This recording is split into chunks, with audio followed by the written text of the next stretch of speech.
और मैं चाहूंगा कि आप मुझे बार बार बुलाएं। Third prize Raju Shinde, Hindustan times.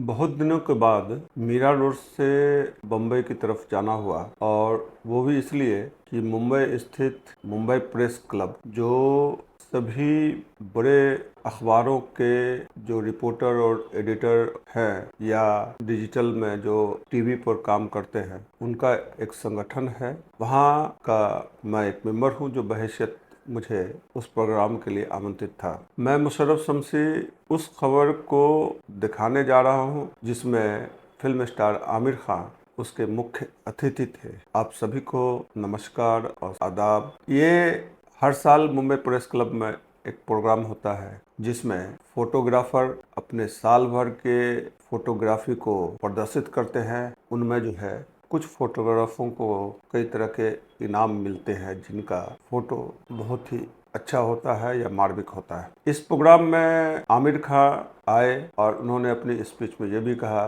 कि 38 साल उनको फिल्म में आए हुए हो गए हैं, लेकिन पहली बार मुंबई प्रेस क्लब ने उन्हें आमंत्रित किया है और वो पहली बार इसमें आए हैं, और वो चाहते हैं कि उन्हें हमेशा मुंबई प्रेस क्लब बुलाए। और मैं चाहूंगा कि आप मुझे बार बार बुलाएं। आमिर खान एक छोटी सी स्पीच, मुश्किल से 7-8 लाइन या 10 लाइन का है, वो स्पीच दिए।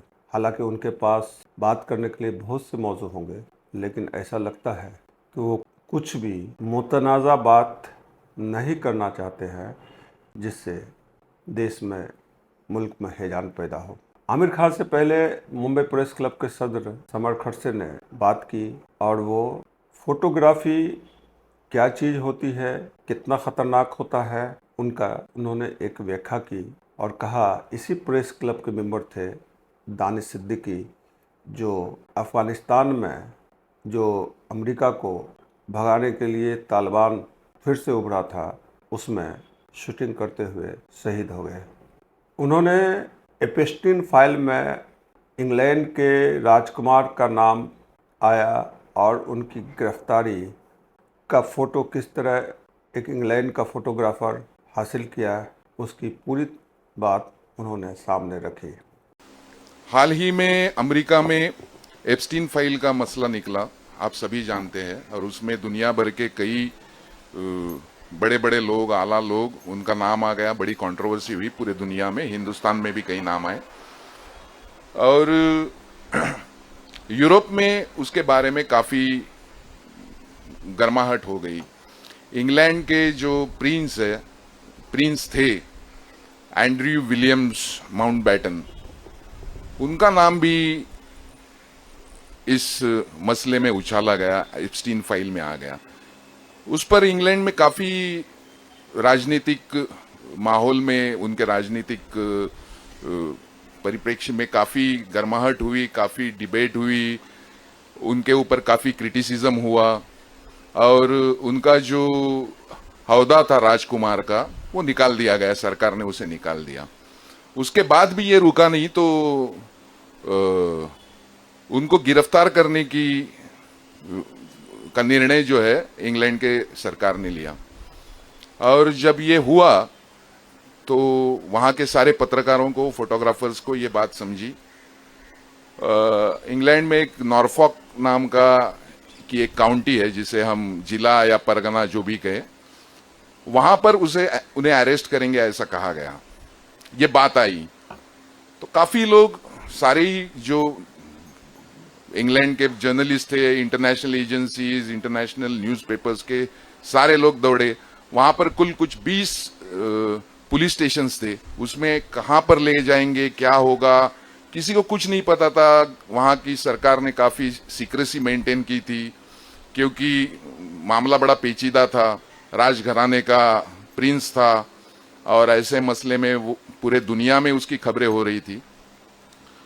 तो रॉयटर्स नाम की एजेंसी आप सभी जानते हैं, उसका फोटोग्राफर था जिनका नाम था फिल नोबल करके, वो मैनचेस्टर में थे। मैनचेस्टर से नॉर्फॉक जो है वो करीब 6 घंटे की दूरी पर है गाड़ी से। 6 घंटे कि मतलब ये करके वो वहां पर गए ट्रैवल करके अपनी कार से, और उनका जो सोर्स था वो ज्यादा पक्का था। उनको समझा कि इसी पुलिस स्टेशन में है, तो वहां गए। वहां पर भी 10-15 जर्नलिस्ट थे। हर एक पुलिस स्टेशन के बाहर कुछ कुछ हर एक अखबार ने, एजेंसी ने अपने लोग रखे थे, वैसे वहां पर भी थे। वो खड़े रहे वहां, 1 घंटा हुआ, 2 घंटा हुआ, 3 घंटे, 4 घंटे, और सामने कुछ नहीं था। मतलब एकदम नॉर्मल सारी हरकतें चल रही थी पुलिस स्टेशन में भी। सारी जो दिख रहा था सामने से वो पूरा नॉर्मल था सिचुएशन। तो थोड़ी देर के बाद में 5-6 घंटों के बाद में काफी लोग, जर्नलिस्ट जो थे, वो निकल गए वहां से।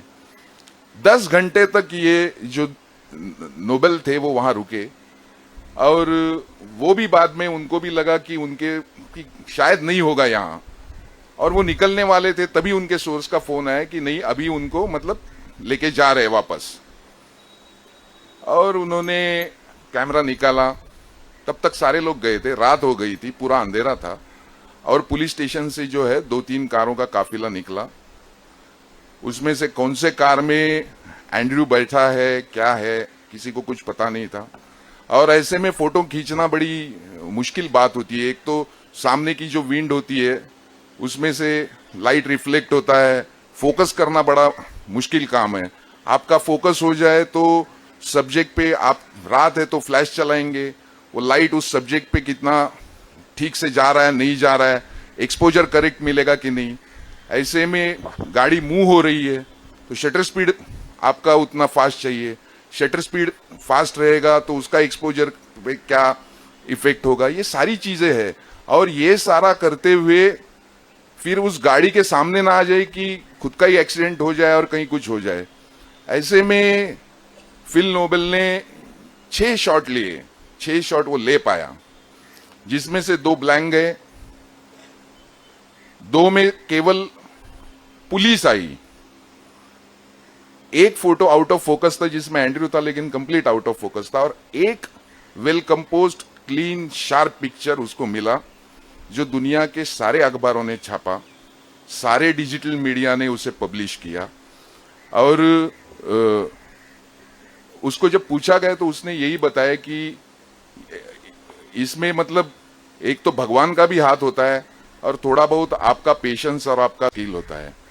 मैं आपको यही इतना ही बताना चाहता हूं कि ये प्रोग्राम जो हम हर साल करते हैं उसके पीछे यही भावना है कि हमारे ही सदस्य थे सेबेस्टियन डिसोजा, जिन्होंने 26/11 को इसी वीटी स्टेशन पे सामने जब कसाब AK-56 लेके शूट कर रहा था, वो अपने कैमरा से शूट कर रहे थे और पूरी दुनिया में वो फोटो छपी जो उनकी पिक्चर थी। हमारे ही दूसरे सदस्य थे मुंबई प्रेस क्लब के दानिश सिद्दीकी। वो अफगानिस्तान में जब तालिबान चला गया और अमेरिका चली गई और तालिबान टेक ओवर कर रहा था और जगह जगह कुछ छुटपुट वॉर हो रहा था, वो शूट करते हुए, अपना काम करते हुए फोटोग्राफर का, उन्होंने शहादत दी। उनको गोली लगी, उनके ऊपर गाड़ी भी चढ़ाई गई, वो भी हमारे सदस्य थे। अवॉर्ड फंक्शन चालू करायच्या आधी बस पटापट करायचं आपण सगळ्यांनी. पहिलं मी जजेसना बोलवणार आहे. पद्मश्री अवॉर्डी सुधारा कोल्वेजी, अमीरजी त्यांना फेलिसिटेट करतील.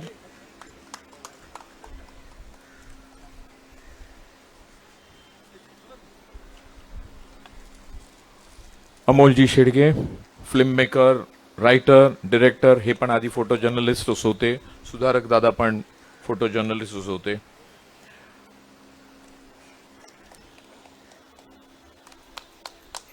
Second Kunal Patil, again PTI.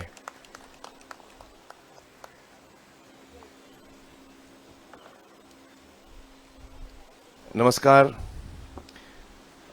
मुझे आज बड़ी खुशी हुई है कि हो रही है कि मैं यहाँ आया हूँ press club.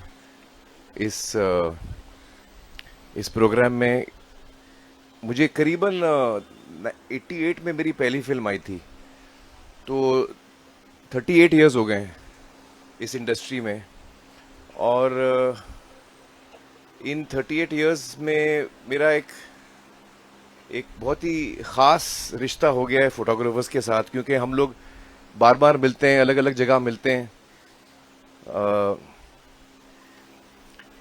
Raju ji photographer थे, उन्होंने मेरे साथ काम भी किया था कई साल। प्रदीप जी को मैं कभी भूल नहीं सकता हूँ।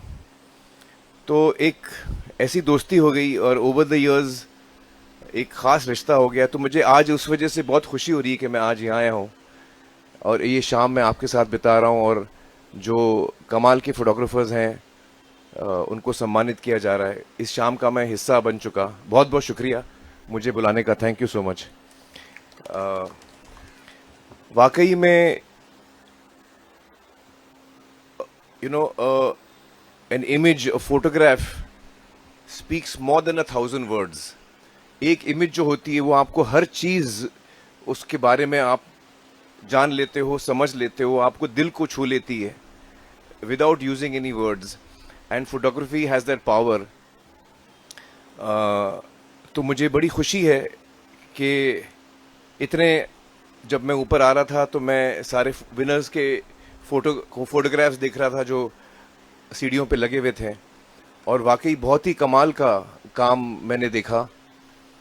तो मैं सारे फोटोग्राफर्स को बधाई देना चाहता हूँ, उनको भी बधाई देना चाहता हूँ शायद जिनको पुरस्कार नहीं मिला हो, क्योंकि हर आदमी अपनी पूरी कोशिश करता है, अपनी जान डाल देता है अपने काम में, और कभी हमको सफलता मिलती है, कभी हमको नहीं मिलती है, लेकिन हमारे काम में कभी कोई कमी नहीं रहती उसकी वजह से। So I really respect all the photographers who have taken part in this competition. My congratulations to all of them, and specially to the winners for having won in their categories.